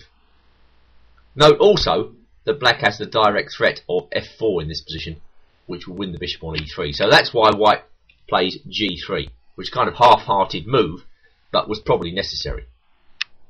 So black plays knight f6. So black has emerged from this opening in very good shape. Far from getting any attack, you know, white is a bit worse in this position. Black's got the bishop pair, and he seems to have the more effective pawn lever on the position with pressure against e4. So white's got a little bit of defending to do. Again, rook hf1 as played, not an especially comfortable move because the rook is vulnerable to tactical strikes from black's light squared bishop. That light squared bishop is potentially very strong in this position, particularly after the provocation of g3. White's light squares in the centre look a little bit weak, and black has no reason to be anything other than very happy with this position. So queen c7 keeps all the options open. It's a move which may or may not threaten b4. At any rate, white just doesn't want to think about it and gets his king off the file. Fair enough. Now black plays f takes e4, and with this move Hoy starts to emphasise the strength of his light square bishop. Now that the white king has gone to b1, the pawn on e4 is looking ever so slightly weak, and this variation, this point of the position is emphasised should white take on g4. We go takes, takes, takes, takes. Let's say a move like b3, and then the bishop steps into f3. This would be a rather uncomfortable scenario for white to have to deal with. So going back to the game, and noting that white is worse here, he plays h3. But of course this is an uncomfortable move in its own right. Knight takes f2. Hoy wastes no time stepping up the pressure by taking all the pieces off and then taking on h3. White played knight g1, very uncomfortable, and now bishop g4. Rook c1, a6. So black has consolidated his advantage. He now seems to be a pawn up for nothing. White's left with his weak pawn on e4, and the there's certainly a threat in this position of queen to c4. I would say, if allowed, that would be black's next move. Possibly rook f8 would then follow. The problem with white's position is that he has no counterplay. He's reduced to purely defensive moves such as b3, rook c8, and now at least white tries to get something together with c4. But, you know, being a pawn up, it's easy for black to play this position comfortably. He just takes on c4, queen d7. This is easy chess when you've got a winning position. You don't complicate matters, you just make life easy for yourself. And now Hoy starts to advance on the king side with h5. After all, black's got an extra pawn on the king side. Why not use it? Alright, king b2, bishop f6, a4, and now bishop e7. Queen f2, and now queen f8. Black is happy to simplify. If white wants the queens off, it just makes his life so much easier in the endgame. And then g5 would follow, followed by h4, creating a passed pawn. Queen g2, white's sole chance to save this game is to keep the queens on. And now Hoy, just as masters do, gradually improves his position. In the endgame, they don't rush. White's completely tied down. Black's got all the time in the world to develop play. And this is precisely what he does. He improves the position of his worst posted piece. And now the bishop comes out to the meaningful square a5. So strong is the bishop that white feels that he wants to exchange it. Black's even not interested in exchanging off this piece. He plays bishop to b6. Knight h3. Bishop d4 check. It's rather fitting that the so-called bad black bishop, which is trapped in behind the central pawns, delivers telling blow, king a3. And now the queen comes to c8. And white decided to resign. Black is operating now on both sides of the board. We can see that black is attacking the knight on h3. Moreover, he's also threatening moves like queen c5 check, and maybe even after that some sort of mating continuation with queen c4 or a5. So Duriga resigned. Another painless performance there by Hoy, where he completely outplayed his 2300 rated opponent. I mentioned earlier that one of the main ideas of the white setup was to play with queen d2 and then bishop h6 if black allowed white to play in this manner. We now come to the game Donko versus Brandich, which is by no means a great game, but it does give you an indication that perhaps black can even allow this way of playing by white. As in the following game from Kecskemét in 1992, black, after queen d2, decides to play knight f6, renouncing the idea of going e5. White played f3, a6, castles on the queen side, and now b5, just allowing white to go bishop h6. I've included this game to show that perhaps the threat of bishop h6 is not as dangerous as a lot of players would make it out to be. As in this game, by perfectly straightforward play and allowing white to take off the fianchetto bishop, black not only beats back the white attack, but manages to repel the attack with interest. As white is trying to blow black's brains out with h4, black plays h5. White then plays g4 in this game, and now black plays e5. It's very important, as I've stressed, to play, once you've played knight c6, to go through with the move e5. And here, it's especially well timed. A reaction on the flank deserves a counter blow in the centre. This is a well-known chess maxim, and here, Brandix is carrying that maxim out to perfection. White has no time, really, to put the boot in on the black king. What white would like to find the time to do in this position is to play knight e2, knight g3, and then just to chop on h5. This would undoubtedly give him a winning attack. Unfortunately for white, it takes 3 moves to do that. Just going back to the position after h5, well, g4, it would be most unwise of black to play h takes g4. If you want to commit suicide, that is your move. White plays h5. I'm not saying this is going to be a completely winning position for white. For instance, black can play rook h8. But what I do say is this gives white many more chances than the move Brandix plays, e5, which is just so positionally well motivated and forces white onto the defensive straight away. Well, white played knight e2. Black chopped on g4. White played h5. And now white has g takes f3 to face. Basically, black calls white's bluff in this position. H takes g6 was answered by rook h8. Turns out white doesn't have any threats at all. Rook takes on h8, queen takes h8, d takes e5, d takes e5, knight g3. Well, there might be a threat of knight f5 now, but black can cope with this very easily after f takes g6. Only one more move was played in the game, queen f2, and in this position white decided to resign.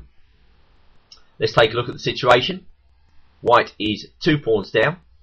He has not even the remotest semblance of an attack in this position, and perhaps the simplest way for black is just to go queen h6 check, bringing the queen into the game, and then knight d4, protecting the pawn on f3. Knight g4 will follow, or bishop g4, and then white will be run out of useful moves. I thought I would include that short game at this particular moment in time to show you that the automatic kingside attack from white is perhaps not quite as automatic as some would think. Black can even play in the manner that Brandich did in this game after the logic. My next game comes from the Libyan Championship, played in Beirut in 2008 between Ali El Jawish and Mahmoud Masarani. Two unknown players, but as you'll see they conspire to produce a very good game. This time white's queen d2 is met with the straightforward move e5, and white continues with straightforward moves of his own, just conforming to the principles of the system. Knight e2, knight f6, intending a move like knight g4, and then white plays f3. So how should black react against this particular setup? Well, Masarani plays just very normally. He takes off on d4 twice, and then he plays his bishop out to e6. White tries to weaken black's position slightly by going bishop b5 check, but black is happy to play c6. Probably a more serious test of black's resources in this position is to castle on the queen side. After that, black plays castles on the king side and then develops counterplay with c6 and then queen to a5. So bishop b5 check in the game, c6, white went bishop a4, black castled bishop e3, and now queen came out to a5 anyway. Well, what's white to do? He seems to have slightly misplaced his bishop on a4. Black has interesting possibilities in this position of possibly moving the knight on f6, which in turn would threaten bishop takes c3 and queen takes a4. So perhaps that's why white plays bishop b3.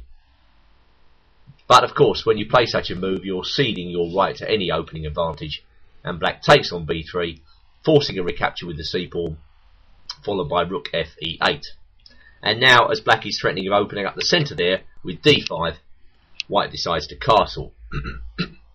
Just going back, it's worth noting in this position that a move like queen takes d6 can be answered by rook a d8, when black has magnificent attacking chances in this position to compensate him for the pawn. Castles by white. Rook a d8 anyway, and white goes queen f2. Black played b6 covering a7, and after rook fd1 he played d5. This was the pawn lever that white couldn't prevent in the long run, and it emphasises black's slight superiority in development, in that he's got one extra centralised rook.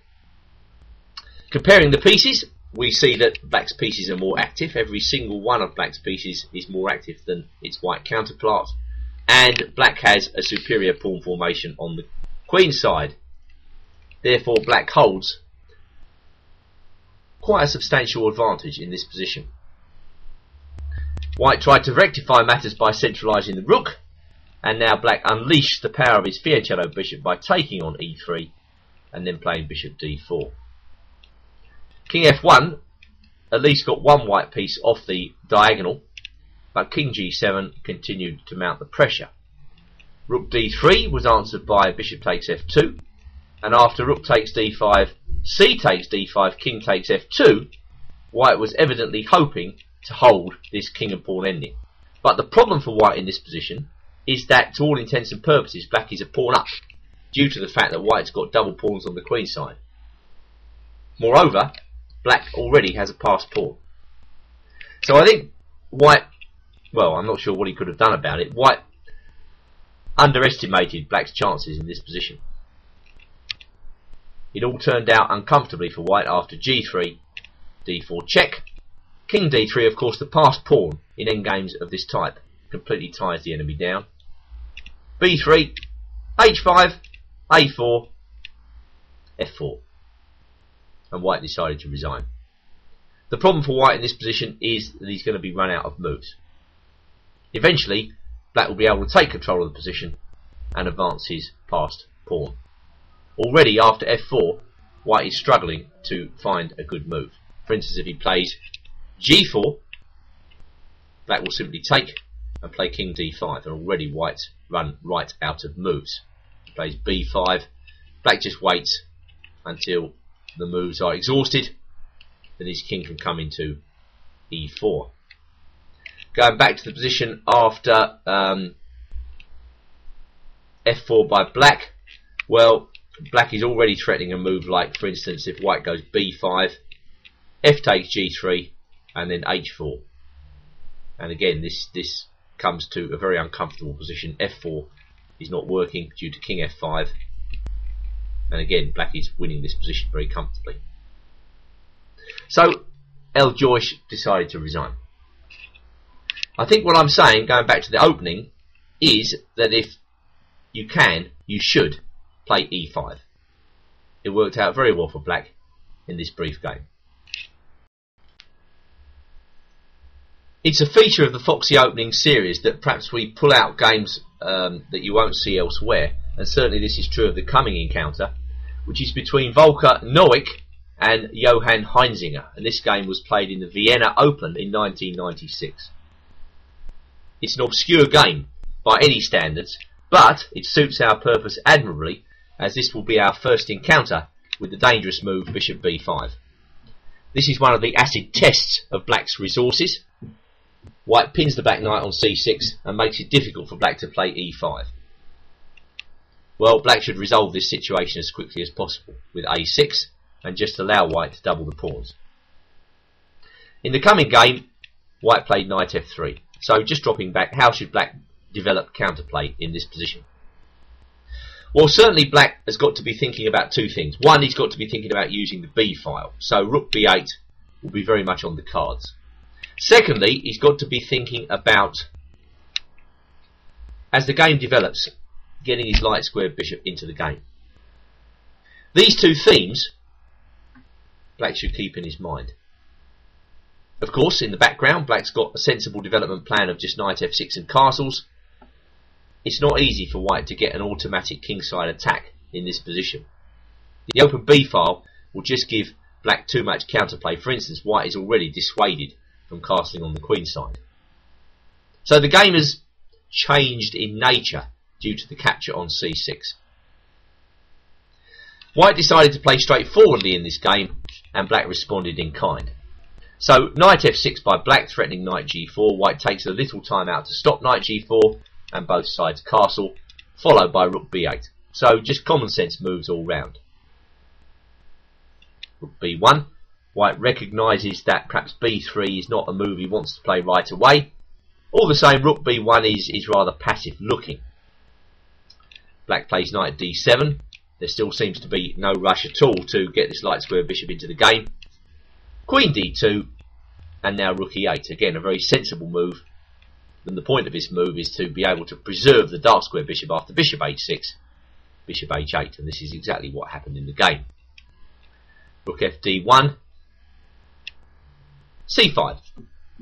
Alright, well this is another thematic move in the modern defence, or fianchetto positions in general, as black is trying to open up the game for that bishop on h8.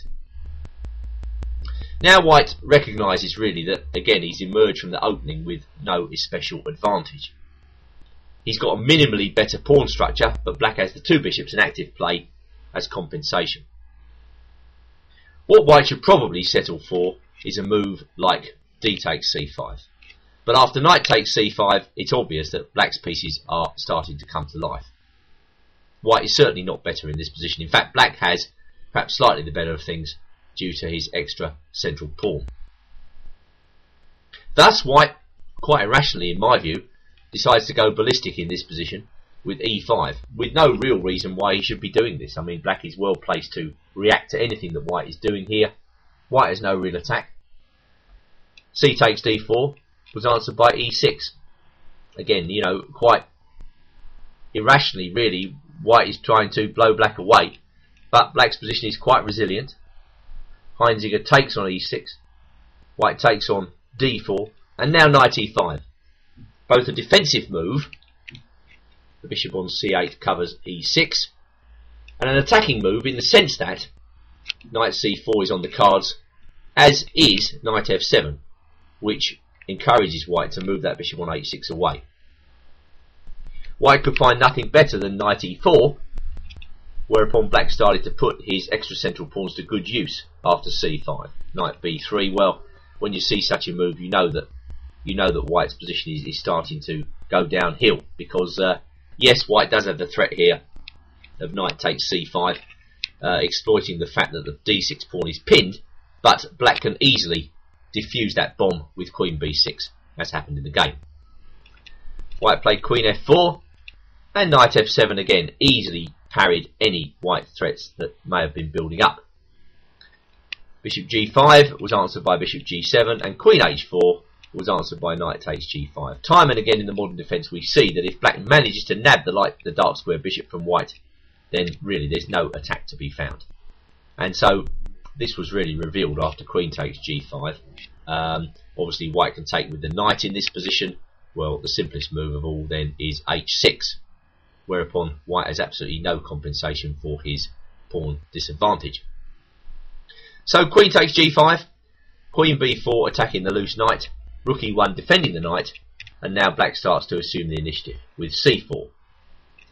White has to go backwards once again, and now no time is wasted in drumming up an activity with rook b5 and then rook f8. Black simply brings his pieces onto active squares. It's not a question of defence anymore, it's a question of putting pressure on the white position. I mean, even if black wasn't a pawn up in this position, he'd still be better due to his really active pieces and the bishop pair. So is it no surprise that white goes downhill quickly?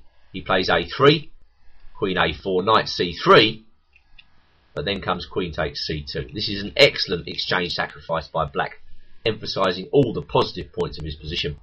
Now the black bishops are raking the white game, and black has 2 pawns for the exchange, with white having no corresponding activity whatsoever. Rook ec1 was answered by queen f5, and knight e4 by bishop b7. I did mention the potential of the light square bishop. Now we see the bishop in full cry coming to the long diagonal, and after queen knight g3, black is able to play queen d5 with immediate threats to g2. And those threats to g2 are far more difficult to parry for white than it appears at first sight. The problem with f3 is that it runs slap bang into bishop d4. So after queen d5, in fact, white is probably lost. He settles for king f1, which is of course a horrible move, and black can take on g2 immediately, but Heinziger found a much better move. Bishop d4. Only one more move, king e2. Perhaps this move was prompted by time trouble. Bishop takes e3, and that was that. White decided to resign. Going back to the opening, and bishop b5, remember to play a6. Once you get the bishop pair, your 2 trumps are the b file and the light square bishop. With patient handling, the black position should respond well. A move we have to mention after our recommended move, bishop e3, knight c6, is transposition back into the Austrian attack with f4. We haven't been able to play our recommended move e6, instead we've had to settle for knight c6, but this is no problem, as knight c6 is quite a reasonable line for black, as long as white is not able to play bishop b5 on move 5, which I believe calls knight c6 into question. This time white has played his bishop to e3 early, so black has a reasonable position. His focus in this variation must be on the d4 pawn, and that's why after knight f6 white delays knight f3 for the time being, because after bishop g4 black has plenty of good counterplay. So that's why in this line white generally plays bishop e2, making it awkward for black to find a good square for the bishop on c8 early on. We now look at the game Saint-Amant versus Joel Benjamin, Grandmaster graded 2591, and this game was played in the New York Open in 2000. And in this position, Benjamin played the interesting move e6. This doesn't take us too far from our recommendation against the Austrian attack, and well, it's a rather difficult move for White to deal with, because Black doesn't seem as though he's coming out to fight. Instead, he's playing a cagey kind of hedgehog type formation in the opening, quite in the spirit of the modern defence, and is inviting White to come forward. After knight f3, castles, Saint-Amant played h3. More as a signal really that he doesn't quite know where to go with his position, and he's trying to find useful moves. Perhaps h3 prepares g4, perhaps it prevents knight g4. We don't quite know what White's up to just yet. He makes what he thinks is a kind of constructive move. But, h3, I don't think this poses too much difficulty to Black, as Benjamin now reveals his intentions with knight e7 and then b6. You might have wondered what Black was up to in this system. Well, he's going to fianchetto his queen's bishop. That resolves the problem of the bishop on c8. And counterplay in this system generally comes via c5. And this is true whether White castles queens or kingside in this system. Well, with bishop b7, Black is putting immediate pressure on e4. We see the similarities now in this line to our recommendation of 4e6 earlier on. White's still got a few difficulties with his pawn on e5, so Saint-Amant decides to play bishop d3. Now, obviously, White can come forward in this position with a move like e5. I think Black is happy to see such a move, and he will probably slip his knight into d5 as a result. After knight takes d5, knight takes d5, Black is well in the game. He's got well-placed minor pieces, he's not especially cramped, and he already has a purchase on the White centre. For instance, after bishop f2, it may well be that the pawn on f4 comes under slight pressure after, say, bishop h6. Black is not forced to play that move at all. But by so doing, he gains counterplay. So, not liking this, and Saint-Amant is a strong player, he's graded 2200, he decides to play bishop d3, and now Benjamin goes through with the thematic move c5. In general, look out for this move at all stages in this variation. White took, Black recaptured with the b pawn. This keeps his central pawns intact to a degree and gives him later counterplay along the b file. White plays e5, and now Black slips his knight into d5. Knight takes d5, knight takes d5, and now rook a d1. Queen b6. So Black is continuing with thematic play in this system. He's now starting to use the b file. He is looking, I think, to chop off the bishop on e3 at the right moment. Why does he surrender the knight on d5 at this moment? There's no need to do so.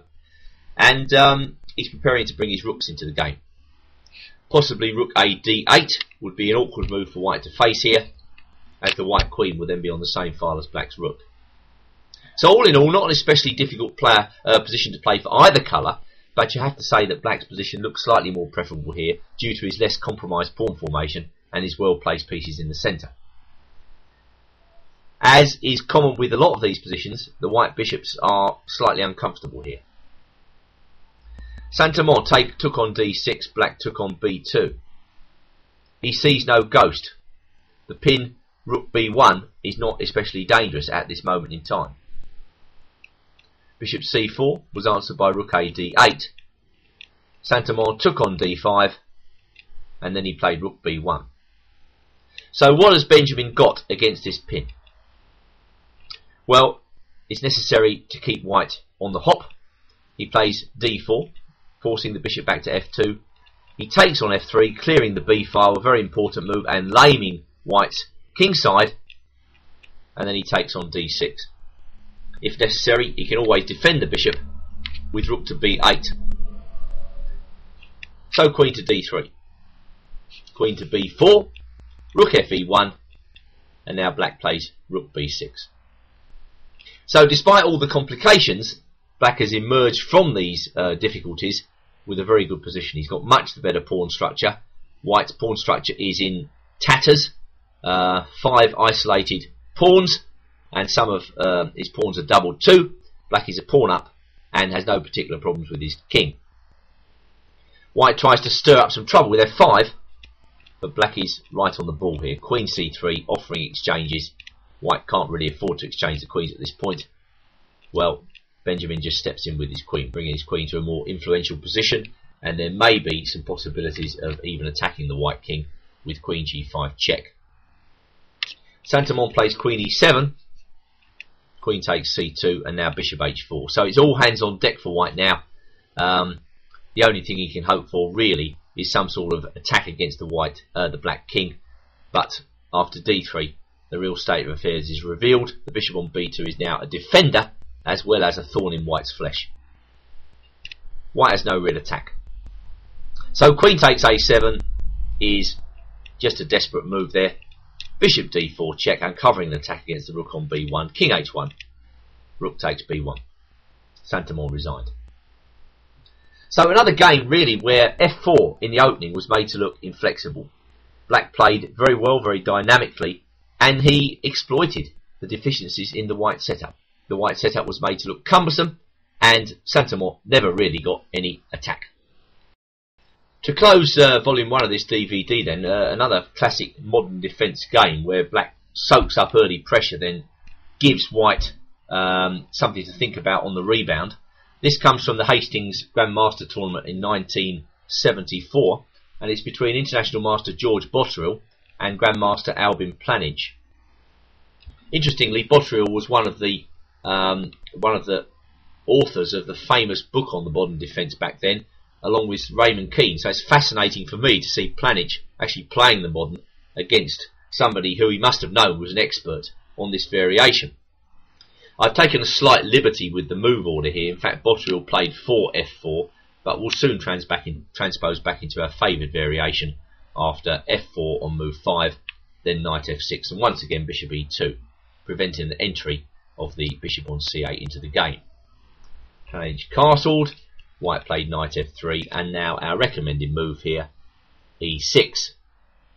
Counterplay is eventually coming via the move c5, although it's not immediately apparent at the moment how that's going to happen. We saw in the previous Benjamin game, black voluntarily retreats his knight to e7, he plays b6, bishop b7, that is the plan, and then eventually he hits with c5. So Botterill takes energetic moves to stop all this nonsense with h3, black plays b6, and then g4. So white is obviously intended to try to blast black off the board. How should black respond to this aggression? Before we discuss this, it's worth mentioning that e5 is a serious contender for the best move in this position from white. White establishes a wedge in the black camp, tries to restrict the bishop on g7 and attacks the knight on f6. Black must always watch out for advances of this type. I think black's best response is certainly knight d5, and white should probably take this knight, doubling the pawns. Queen d2 for white, and now black must waste no time chipping away at white's centre with f6. If white leaves black with double pawns, and in fact the pressure on white's centre is quite serious here. If he takes on f6, we take back with the queen, and if he castles on the queen side, keeping up his aggressive intentions, then I think knight a5 is a good move, intending after g4 to go knight c4. This will be one way that black develops counterplay, and of course if white takes this knight, then the bishop on c8 is starting to look very good indeed. So going back to the game, Botterill decides to play g4. Well, no threats as yet. Bishop b7, g5, and now the knight comes to h5. There's certainly some idea in the position of knight g3, so rook g1 was played, and now Planage goes back with knight e7. So that move thematically opens up fire against e4, as we've seen before, and prepares to play c5. But what happens, we ask ourselves, after knight h4? White seems to have stranded the black knight on the edge of the board and threatens the very dangerous bishop takes h5. Well, in such situations you have to believe in your position. You know, white cannot attack the black king just like that, even if he gets to take on h5. So fascinatingly, Planich hits in the centre immediately with c5. This move and the way counterplay develops after bishop takes h5 for black reminds me of a famous game in the Spassky-Fischer match in Reykjavik in 1972. You'll recall a modern Benoni where Fischer allowed Spassky just to smash up the kingside. Under normal circumstances this would of course be absolutely horrible for black, but white has no real way to take advantage of the smashed up kingside just like that, because he hasn't got enough firepower in the area to do so. Meanwhile, he's got to deal with the serious threat of taking on d4. So, no doubt after long thought, Botterill decides to play queen d2. Of course, if he takes on h5 straight away, this is a serious mistake. Black plays c takes d4. So just going back to g takes h5, perhaps the most critical move here was d takes c5. Then comes b takes c5, queen takes h5, and now counterplay can certainly be enabled for black here by maybe even taking on c3 and then taking on e4. This is a rather interesting way to handle the position, and suddenly the light square bishop from black becomes a giant. We go back to b takes c5, queen takes h5. There's also some interesting play which comes out of queen a5. So white decides to reject this continuation, probably because he thinks it gives the dangerous Planich far too much scope to reveal his attacking genius. Instead, white decides to play queen d2. But now comes knight g6. If white takes on g6, the black kingside is repaired, so Botterill comes back with knight f3. And now a very, very typical modern defence move, b5. This is absolutely typical of the modern defence. A very creative move. Black is giving white the chance to take two pawns, but at the same time black is getting very serious counterplay against the white centre. Note also, black is emphasising the power of his light square bishop. You've got to take a look around positions in chess and see where the imbalances lie. If black can make the light square bishop work, then his whole position may come to life. And in fact this is seen after knight takes b5, bishop takes e4, when white is already in a little bit of trouble. The knight on f3 is under fire. Moves like queen b6 and rook b8 are going to give black excellent counterplay on the b file. The squares f5 and d5 are fully under control. Black might be better. So that's why black decides that d takes c5 is also not dangerous to him, because of b4. Knight e2, bishop takes e4. Again, this light square bishop is coming into the game, and Planich is getting serious counterplay as a result. Knight h2. D takes c5. Well, take a look at black's raking bishops in this position. No way is white able to exploit the weak black kingside here. He's got to deal with the black bishops. Bishop took on c5. Queen takes d2 check. The white king has to come uncomfortably into the middle. And now rook fc8. So this is a serious advantage in the middle game for black. We note that bishop takes b4 is answered by rook takes c2 check. And of course black has a very violent attack. So Botterill decides rather desperately to go for counterplay here with knight to g3. But after rook takes c5, knight takes e4, Planich continued aggressively with rook d8 check, and after king c1 he took on f4. You've always got to watch out for counter-attacking opportunities of this type in the modern defence. The general philosophy of this defence is that it's a tough system based on dynamic counterplay. If you're a passive player, if you handle the modern defence too passively, I would say you're going to get into trouble. The modern defence from a certain point onwards in the game cannot be handled passively. It's a reactive opening. Remember, you're always looking for opportunities to exploit holes in the setup of the opponent. You're encouraging white to set up in an inaccurate way, and then you step in and take advantage of those weaknesses. That is a philosophy underpinning the whole defence, and it's carried out to perfection here by Planich in this game. As after knight takes c5, black moves in with knight e2 check, whips off the rook. Knight comes back to d3 to cover the king and the back rank, and now black again tries to emphasise everything that's good about his position by going e5. Left to his own devices, I think that pawn's just walking straight down the board. So this is why white can't afford any time at all really in this position. He's got to free up his position with a3. And now further undermining move, b3. Planic in those days was a fantastic attacking player, always keen to seize on any opportunity afforded to him, and b3 just undermines white's structure. Knight c1 was answered by rook d2, once again hitting the weaknesses in white's position. Now there's a fork on c2 and h2. Knight f1, b takes c2 check, king a2, rook f2. White has been completely outplayed in this position. Knight d3 was answered by rook f3, and knight b4 by knight takes h3. Not only does that bring the knight back from white's back rank, it also creates a second pass pawn for white to worry about. Knight d2 was answered by rook e3, and rook c1 by knight takes g5. Rook takes c2, and now h6, giving the king a bit of luft.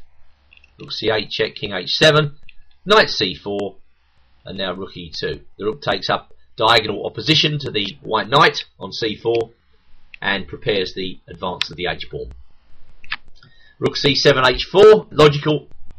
Rook takes a7 h3, rook d7, rook e1. And that was the last move of the game. White sees no way to stop the h-pawn, given that rook d2 is answered very simply by knight f3. And then rook f2, well, we just march. So another very, very good modern defence game to finish off DVD1. And, well, that should give you encouragement to go out and play g6 for yourselves. Okay, well, just summarising, on DVD1 we've covered two of the most aggressive white systems. The pseudo-Austrian attack with f4 and the currently fashionable bishop e3. I believe if you employ the systems I've recommended on DVD1, you can face both of these white ideas with confidence. On DVD2 then, we'll be covering all other systems for white after e4, and on number 3, we'll be looking at queen's pawn systems, not only with c4, but I'll be giving you lines for black against for instance, the London system or the Torre attack. Both awkward systems for black to face, but with the modern defence move order, you've got plenty of options at your disposal. Okay, for the time being, this is Andrew Martin signing off. I hope you've enjoyed this first volume in the series, and that you'll join me again on volumes 2 and 3.